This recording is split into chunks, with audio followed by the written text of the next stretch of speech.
Comme chaque semaine dans le cadre Libre-Échange, nous sommes sur Aswad. C'est avec beaucoup de plaisir que je vous retrouve. Mon invité aujourd'hui est un commerçant, un vrai.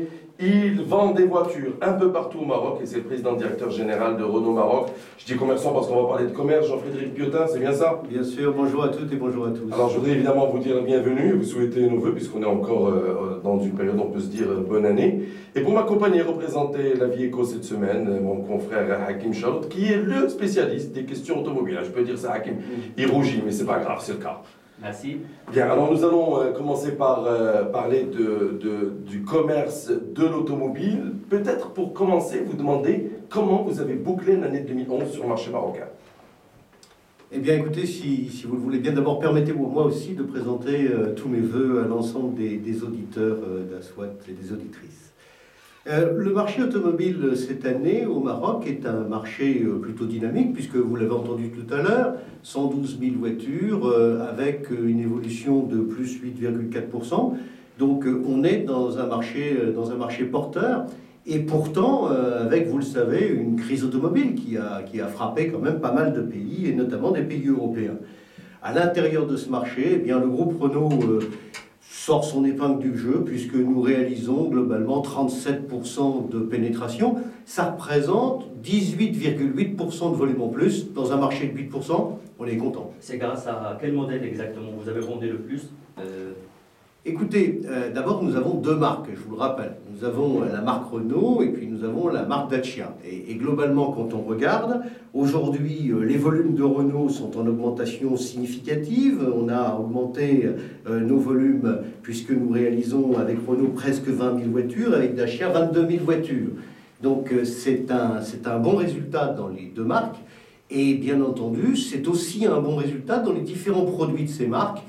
Chez Dacia, un très fort volume avec Logan, 10 000 voitures, un très bon résultat aussi derrière avec la Sandero qui réalise plus de 6 000 véhicules.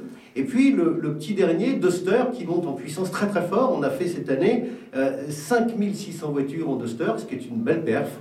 Et puis chez Renault, eh bien, belle réalisation bien sûr du Kangoo. Kangoo aujourd'hui c'est une très très belle réalisation, plus de 10 000 Kangoo vendus. Et aussi une montée en puissance de Clio 2, Clio 3, Mégane. Ce sont des véhicules fabriqués au Maroc? Alors nous avons aujourd'hui des véhicules qui sont fabriqués au Maroc, que vous connaissez bien, parce que ce sont les véhicules qui sont fabriqués dans l'usine de Somaka. Dans l'usine de Somaka, on y fabrique de la Logan, on y fabrique de la Sandero, on y fabrique de la Kangoo.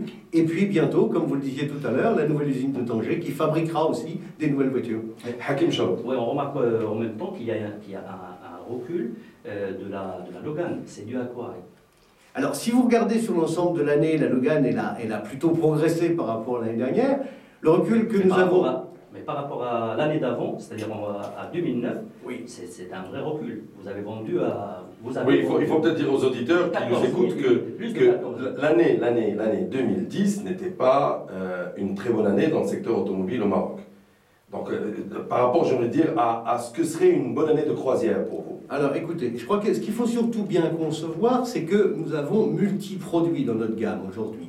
La montée en puissance, bien entendu, de la Clio 2, de la Clio 3 et de la Sandero a un effet, bien entendu, de légère cannibalisation sur les produits Logan.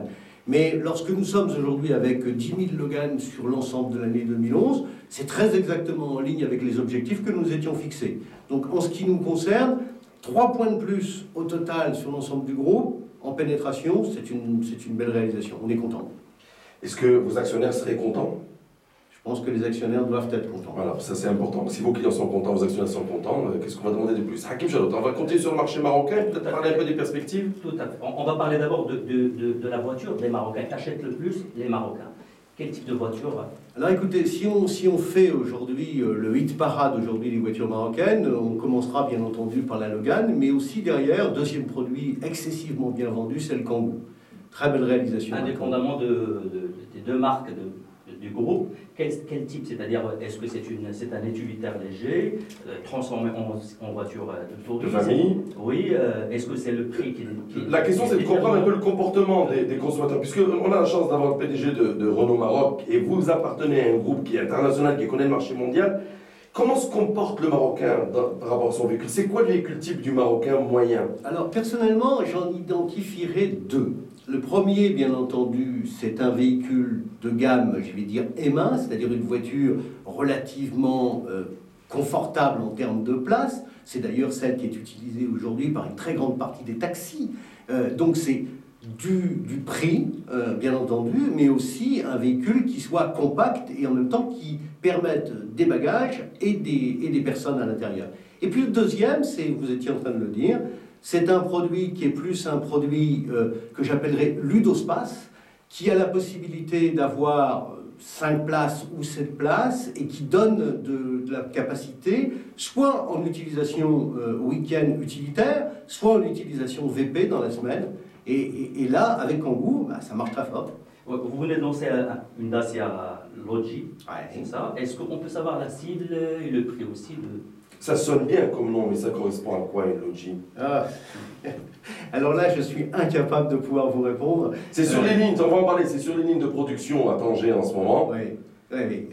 La voiture d'abord n'est pas encore commercialisée. Hein. Le véhicule sera commercialisé dans je vais dire le premier quadrimestre de l'année 2012. C'est un véhicule aujourd'hui qui est un monospace, Logi. Donc on est dans une catégorie en ce moment que vous connaissez bien ici au Maroc, puisque c'est la catégorie des scéniques, mais aussi la catégorie des Kia Carens, donc ce type de produit.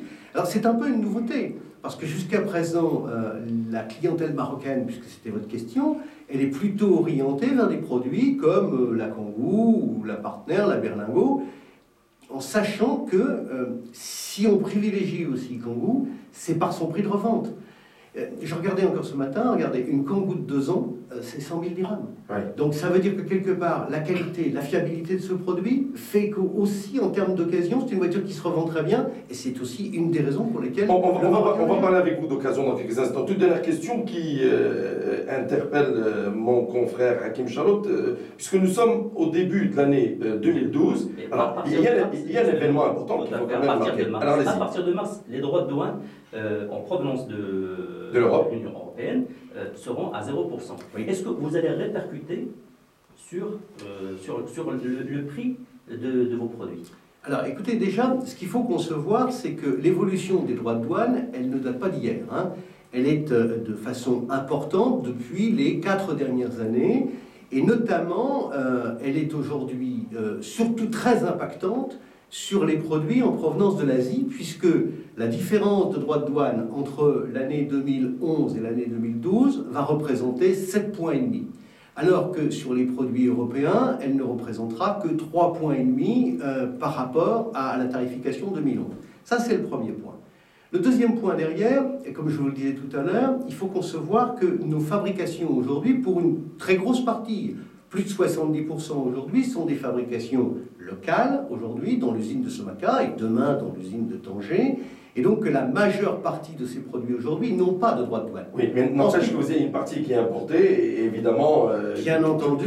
Quel va être votre comportement par rapport à ce sujet? Il est évident, si vous voulez, que pour être dans le marché et pour avoir un produit prix qui continue à se vendre au niveau où il faut le vendre, nous serons amenés à positionner l'ensemble de nos produits en prix, en promotion ou en financement, de façon à répercuter cette... Alors, Jean-Frédéric Piotin, je rappelle que vous êtes le PDG de Renault Maroc, vous êtes notre invité en direct sur Aswad dans le cadre d'Ibre-Échange. J'aimerais vous demander, sur un autre sujet auquel vous tenez, et je sais qu'il est important, qui est celui du véhicule d'occasion. Le Maroc n'est pas un bon élève sur le marché international. Pour quelles raisons? Très rapidement, et qu'est-ce qu'il faudrait faire? Écoutez, moi, c'est une question que je me suis posée. Je suis arrivé ici au Maroc il y a à peu près, maintenant, un peu plus d'1 an. Et je vous avoue que ça a été mon incompréhension depuis 12 mois. Dans tous les pays du monde aujourd'hui, l'activité véhicule d'occasion est réalisée au travers du circuit de distribution traditionnel. Pourquoi ce n'est pas le cas ici? Ce n'est pas le cas parce que la fiscalité automobile ici au Maroc fait qu'on paye une deuxième TVA pour les professionnels automobiles sur le produit d'occasion vendu. Ça veut dire que si je vous donne ma voiture à vendre chez un de vos concessionnaires ou une de vos agences, enfin, une de vos succursales, C'est-à-dire que vous la vendez, vous appliquez une nouvelle TVA pour l'acheteur. Et nous sommes obligés d'appliquer une deuxième TVA pour l'acheteur, ce qui veut dire que globalement, eh bien, le prix devient hors marché, et donc aucun... Qu'est-ce qu'il faudrait faire? Qu'est-ce qu'il faudrait faire? Très simple, faire comme dans 99,99 des pays du monde, appliquer une TVA sur marge.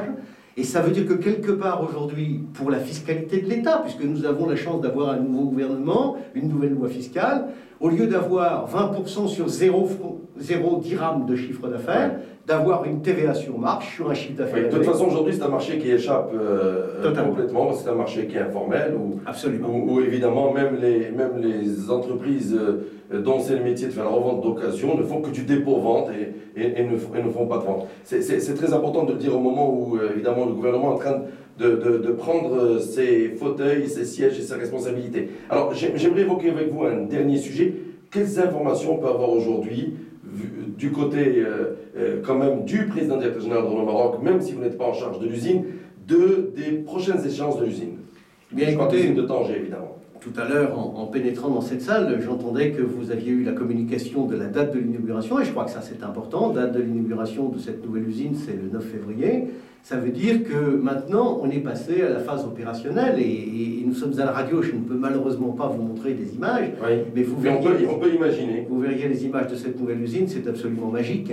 des équipes sous pression. Et en ce moment, des équipes sous pression pour être capables de fabriquer, de lancer la première voiture qui va sortir au Maroc, puisque c'est d'ailleurs, ce qui est important, la première fois au monde de Renault où nous avons une usine, ce que nous appelons Greenfield, c'est-à-dire qui sort de terre, qui va fabriquer une voiture qui n'existe pas. Cette usine ne fait pas ombrage aux investissements de Renault en France, comme ça a été évoqué dans la presse française il y a quelques jours, 24 heures, 48 heures. Écoutez, je crois que dans le monde de l'automobile, quand on se veut être une entreprise internationale, il faut être capable de fabriquer dans beaucoup de pays du monde et dans les pays importants.